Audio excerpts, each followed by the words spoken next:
बिस्मिल्लाहिर्रहमानिर्रहीम अस्सलामुअलैकुम दी Urdu Islamic teacher channel में खुश आमदीद। मैं उम्मीद करता हूँ कि आप तमाम लोग अल्लाह तबारक व तआला के फ़ज़ल व करम से खैर वफ़ीयत से होंगे। आज मैं जुमेरात के दिन का एक ऐसा मुजर्रब वजीफ़ा लेकर हाज़िर हुआ हूँ। तमाम मेरे बहन और भाई सब काम छोड़ कर जुमेरात के दिन ये आज का मेरा बताया हुआ अमल अगर वो कर लेते हैं तो मैं आपको गारंटी से कहता हूँ कि 1 घंटे के अंदर अंदर आपने अल्लाह रब्बुल इज़्ज़त से जो भी मांगा होगा वो आपको मिल जाए, क्योंकि ये अमल अल्लाह तबारक व तआला के नाम और हुज़ूर नबी पाक सल्लल्लाहु अलैहि वसल्लम के नाम का ये अमल है और इस अमल को जो भी करता है वो कामयाब हो जाता है। तो जुमेरात का जो दिन है ये बहुत ही ख़ास दिन है और इस दिन आपने ये अमल करना है। तो अमल का जो तरीक़ेकार है वो ये है कि ये अमल आप दिन में किसी भी वक़्त कर सकते हैं। कोई भी नमाज़ पढ़ने के बाद आप ये अमल कर सकते हैं। तो कोई भी नमाज़ पढ़ने के बाद जाए नमाज़ पर आपने बैठ जाना है,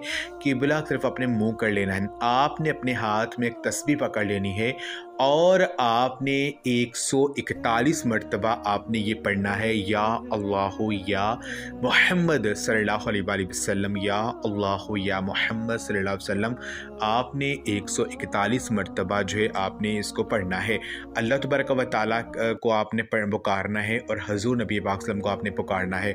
आपने पहले 11 मरतबा दुरूद पाक पढ़ लेना है और शुरू में भी और आखिर में भी और दरमियान में 141 मरतबा या अल्लाह या मोहम्मद सल्लम, या अल्लाह या मोहम्मद सल्लम आपने पुकारना है। और आपके ज़हन में आपका मकसद होना चाहिए, आपकी हाजत होनी चाहिए। यकीन कीजिए जो मांगेंगे 1 घंटे के अंदर अंदर आपको मिल जाएगा। तो ये मतलब आप लाजमी करें, इस वीडियो क्लास में शेयर भी करें। जज़ाकल्लाह।